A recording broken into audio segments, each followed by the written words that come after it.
You don't harm, hurt and kill anybody with whom you live. First practice.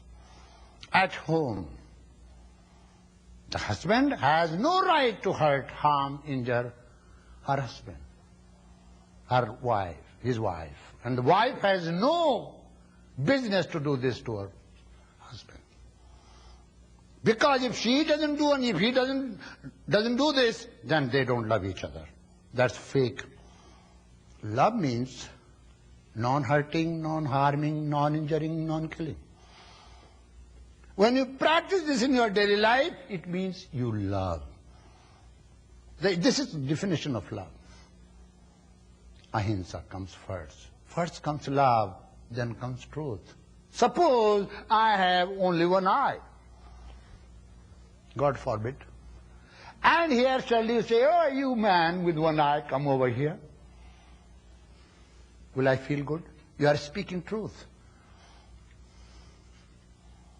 You are not lying. Patanjali said, don't say that. Speak that truth, which is inseparably mingled with love, which is greased with love permanently, eternally. That truth is not needed, which is a harsh truth, which hurts anyone. First principle is not to hurt. This was translated by Tulsidasa. Many people say that Tulsidasa was a great poet. I said, anybody is a great poet. You see, how great can you be? What greatness can you show? You can only change the basket, the eggs are the same. When you study the scriptures, you cannot go anywhere. It's already there. Nothing new you can think. Whatever you have heard, seen, imagined, thought of, read,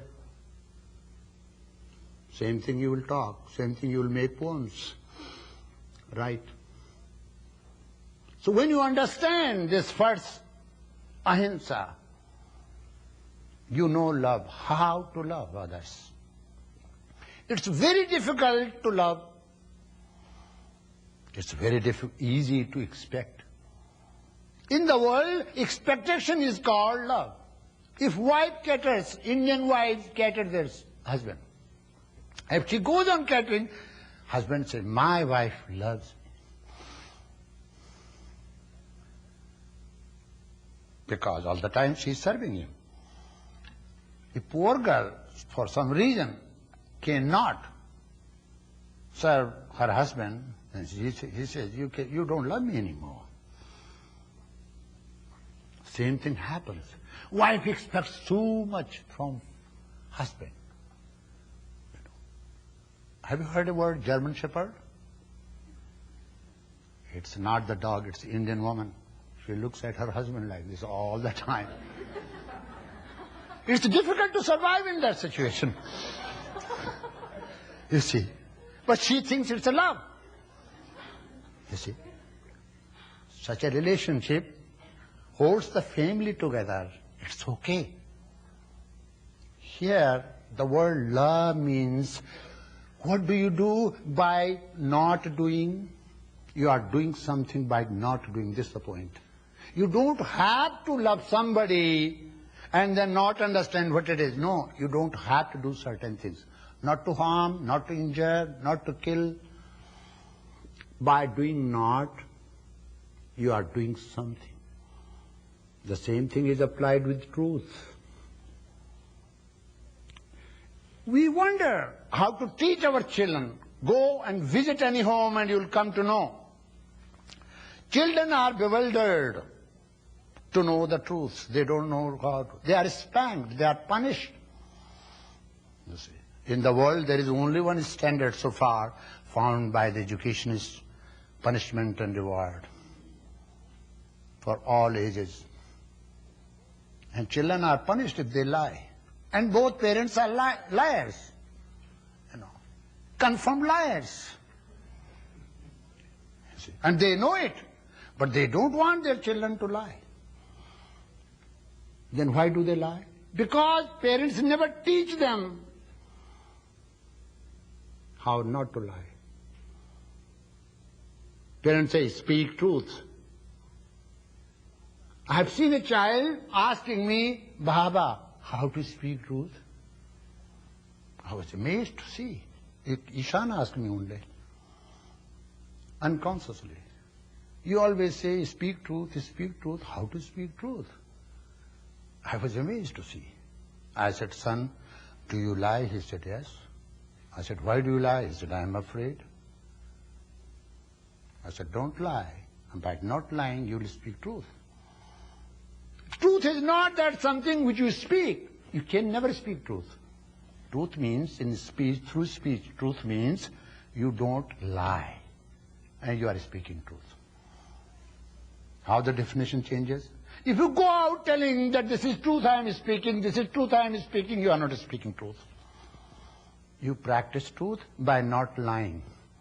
You practice ahimsa by not hurting, harming, injuring and killing.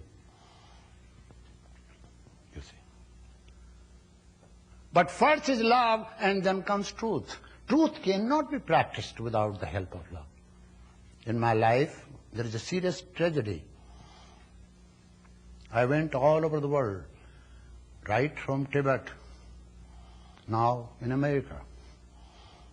I met many intellectuals, I met many giants and great writers, poets, great, you see, popes, pandits and swamis and leaders and Shankaracharyas.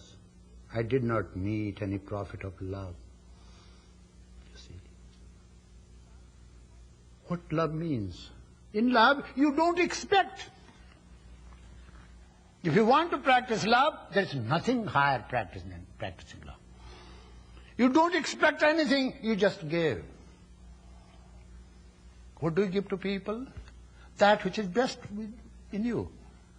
The best of the things that you have, you give. To whom? Not to outsiders. Those who claim to love you. Why to only your family people? Because your family is a nucleus. It's a training ground that is supposed to emanate love to the whole universe. It's a training center. If you fail to love there, you will fail outside. It's like a school. In a school, you learn. In the family, you learn to love. We are deprived of that in the monastery because there is nothing to love. We cannot say, this is mine and I have to love. You see? That path of nibrita, in the path of nibriti, there is nothing like that. So Patanjali is definitely talking about the householders, members of the society in the world. Oh, people of the world, let me tell you, truth comes later. Love comes first. Love means practice non-hurting, harming, injuring and killing, and you are loving your people. If you decide, I will never hurt, harm, injure my wife, you are loving her. Same thing she thinks, you are loving her. You cannot argue unnecessarily. You cannot be an ego trip. You cannot be selfish. So first thing is ahimsa. When you have practiced ahimsa, when you have learned to give the best you can, selflessly. So remember, selfless alone can practice truth, not before that. Anyone who is seeker of truth, anyone who wants to attain truth has to be selfless. This is one characteristic you find in all great men of the world. Moses, Jesus, Krishna, Christ, anybody. One characteristic. From here it comes. So Patanjali says, practice love. Let you emanate love from your home. See? If we all expect from each other that's what the modern family does, it will be a den of selfish people.